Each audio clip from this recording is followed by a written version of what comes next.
With increasing frequency, new sections of freeway are being opened around the world, and the motorist has come to depend upon them more each year. They may be called throughways, or expressways, or parkways, or motorways, as well as freeways. But they are all the same to the hundreds of thousands of drivers who now use them. However, the freeways are a world to themselves. They have their own practical driving rules, and they have their own special kinds of problems, usually caused by motorists who ignore these rules. We've all seen such types, specimens like those we call Driverius timidicus, the timid soul, and Neglectorus maximus, the careless, seemingly unconscious driver. And most of us have had a brush with Motoramus fidgetus, the impatient, discourteous motorist. What's the matter up there? Move it, come on, move it! With bad driving habits and techniques, cause accidents and tie-ups that are dangerous and time-consuming for everyone. But there are other freeway problems too, and they often start right here, off the freeway. Of course, there is a certain type of motorist usually involved. There he is now, a nice enough fellow, but the type who never takes care of things. He never seems to learn. So let's call him Stupidicus ultimus. Ha! What a worrywart! Look at the old fuss budget. He is often rather contemptuous of anyone who takes such simple precautions as walking around the car for a look at the tires. Mr. S hasn't looked at his tires since he bought the car, so of course they've been run ragged.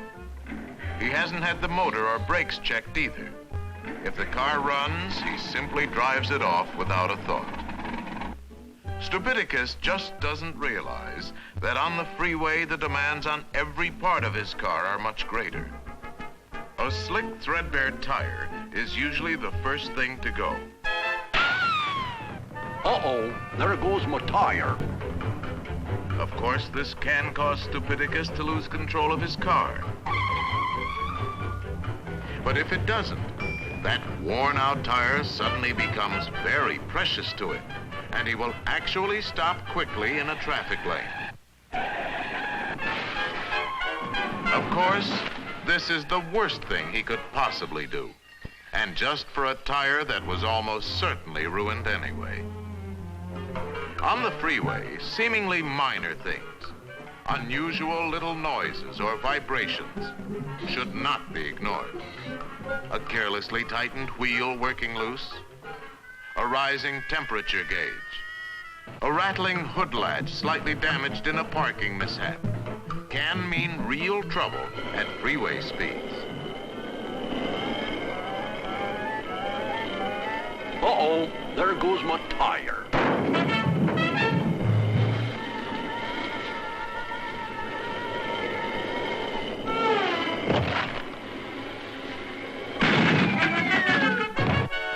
Stupidicus is the only one to blame for this predicament, but he has other ways of causing himself trouble too. For example, the way he puts things in his car.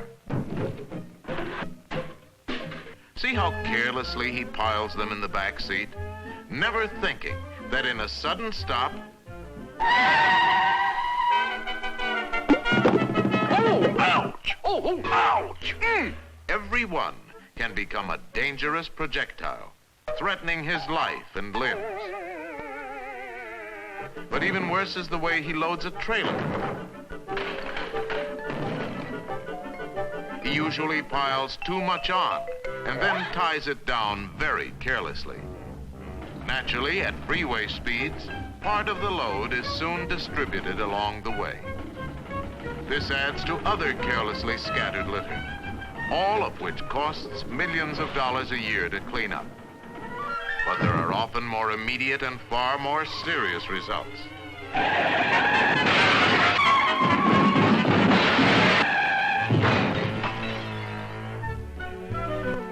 cause of trouble for Stupidicus is his unreasoning belief that it is most economical to buy just enough gasoline for immediate needs. 2 gallons, bud. That ought to get me there. Without any reserve fuel for possible delays or miscalculations, eventually there can only be one result. Uh-oh, I'm out of gas. Doggone gas gauge must be busted. Of course, Stupidicus does sometimes manage to get his car safely out of the traffic lanes after a breakdown. But even then, he often lives up to his name by getting out on the wrong side.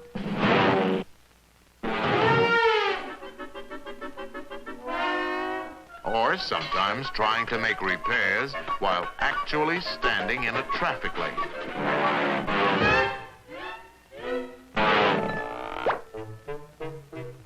Sometimes he will even bet his life in a foot race from the center divider to the side.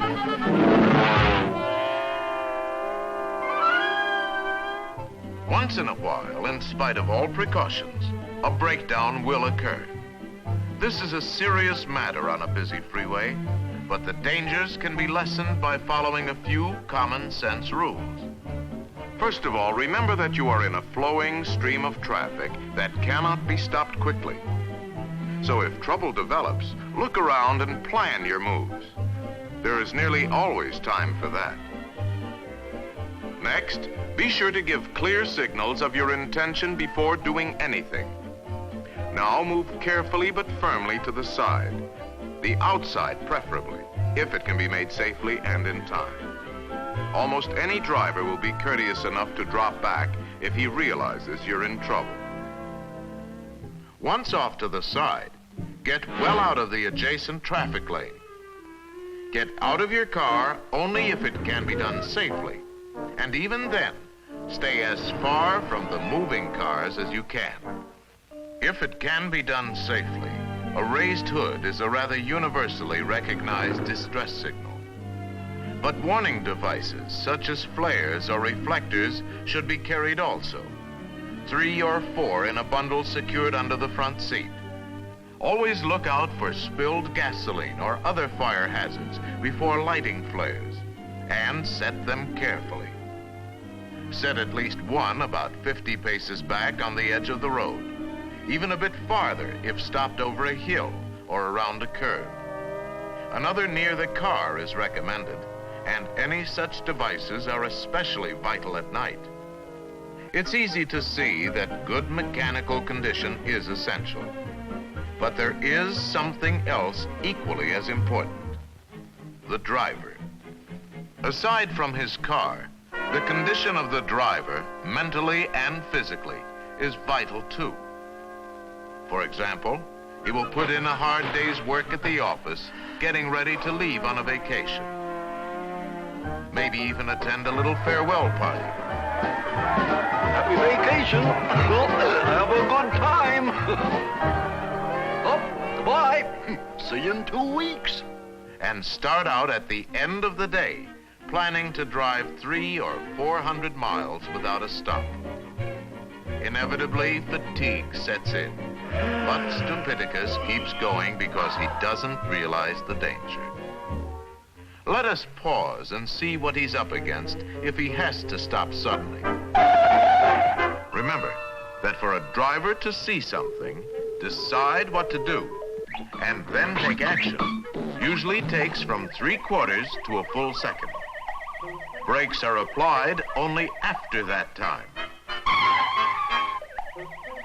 When fatigued, a driver may take 2 or 3 times as long before using his brakes. Of course, alcohol can make this problem even worse. But in addition, an intoxicated driver,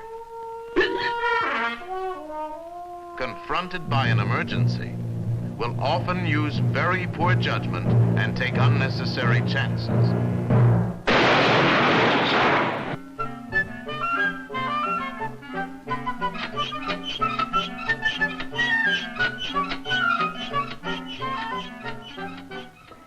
Another problem on long trips is that the constant speeds and steady hum of the engine tend to subject Stupidicus, or any other driver, to a kind of freeway hypnosis.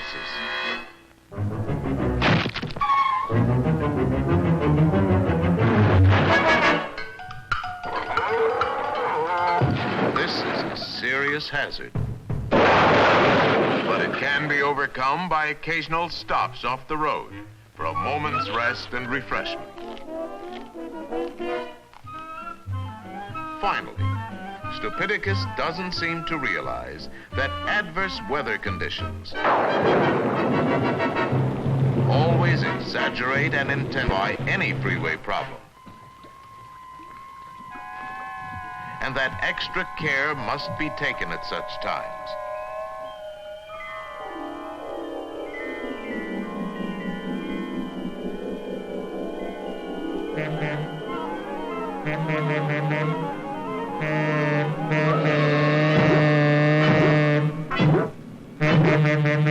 He must learn that planning ahead is essential to safe, efficient freeway driving. And he must not forget that this applies to short trips as well as long ones. Many common freeway problems can be avoided if a simplified sort of checklist is followed before getting on the freeway, whether to go across the city or across the country. This checklist should include the car, fuel, water, tires, brakes, engine condition, and seat belts. It should include the driver. Rest beforehand. Be alert. No alcohol.